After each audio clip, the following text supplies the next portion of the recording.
Hi guys! Welcome back again to my channel at for today's video nga ay may nakita na naman akong panibagong loan app. Siyempre bagong taon sobrang dami na namang maglalabasan at dito nakakaloka dahil bago pa lang pero may 4.8 na ratings na agad. At pag nag-loan ka daw ng 77,000 pesos, ang babayaran lang is 81,158. So dito 6 months pang babayaran. At nung nag-try nga ako dito, meron agad sa aking in-offer na 10,000 pesos. Ayan, biruin nyo, first time user tapos ganun agad kalaki yung pwede kong ma-loan. So ayan, kung interesado kayo malaman kung ano ba itong loan app na to, kung nagpo-post ba to pagka hindi ka agad nakapagbayad ng due date mo, kung meron ka ba dito matatanggap na pananakot, ayan, kung meron na bang runs sa may online yung mga nakapag-try na to. So ayan, malalaman natin lahat yan kung legit ba to or hindi. At syempre, papakita ko din sa inyo yung loan details para kayo na nga din ang mag-decide kung itutuloy nyo ba or hindi ang pag-loan dito. Basta yung 10,000 unang offer, kayo na mag-decide. So, umpisa na natin.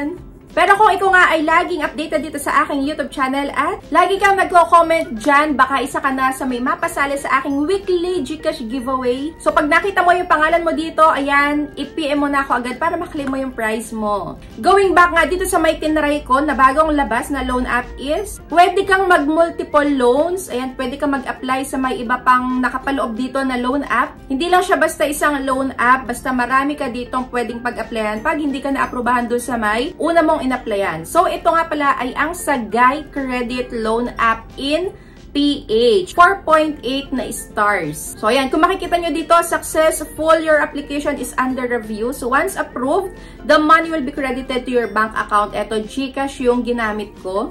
At talagang hinati-hati nila yung pagbabayad dito. So, dito sa may 10,000 pesos na offer sa akin ay ito yung breakdown ng pagbabayad. Talagang monthly siya. At chinek ko naman yung kanilang SEC registration. Naka-register naman sila pero hindi nga ibig sabihin na to is super legit. Kaya yun, ipapakita ko din sa inyo yung process ko ng pag-apply dito. At ito na nga yung mga sinagutan ko. Same as usual lang din doon sa may mga ibang loan application na tinatry natin. At dito, 3 contact references lang yung hinahanap. Kailangan ng email address. At meron din ditong credit standing. So, ayan, chinecheck nila kung meron ka ba ditong na overdue na iba pang loan apps. Kung magkano yung na overdue mo. Pero kung wala naman is 0 lang. So, dito sa may ID type, kailangan is malinaw nga yung pagkakakuha mo dahil talaga mag-uulit-ulit ka, hindi ka makakapag-proceed sa may next step pagka malabo ang pagkakakuha mo. So, ito na nga. Ito yung sinasabi ko sa inyo na naka-under dito sa may Sagay Credit na to.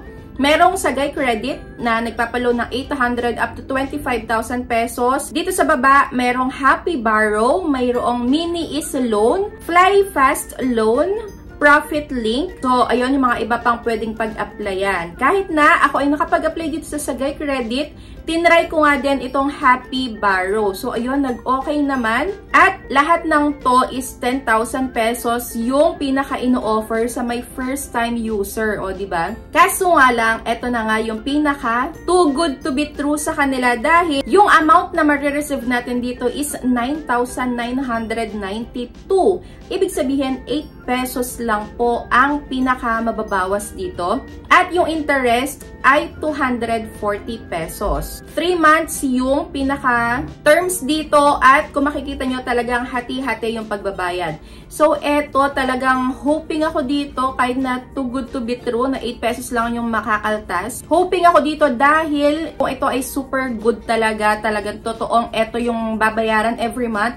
Ito na yung pinakasagot sa mga nangangailangan. So, dito sa may loan agreement nila, ang nakalagay dito is pwede ka nga daw makapag-loan ng 5,000 up to 200,000 pesos naman ang nakalagay. At yung loan period nila is 91 to 180 days. So, yung interest rate ay 32% APR at walang transaction fee. Yun nga lang, pagkayari kong masagutan lahat ng yan, pagkayari kong ma-under review, nag-antay pa ako ng ilang araw. Ayan, nasa 2 days yata yun. Pagkayari nun, syempre, ayun, wala pa. Sa app na naman po. So, ako ay na-reject dito. Hindi ako na-aprobahan. So, kung kayo na-try nyo na itong si Sagay Credit, ayan, comment down below kung na-aprobahan ba kayo, kung magkano natanggap nyo dito.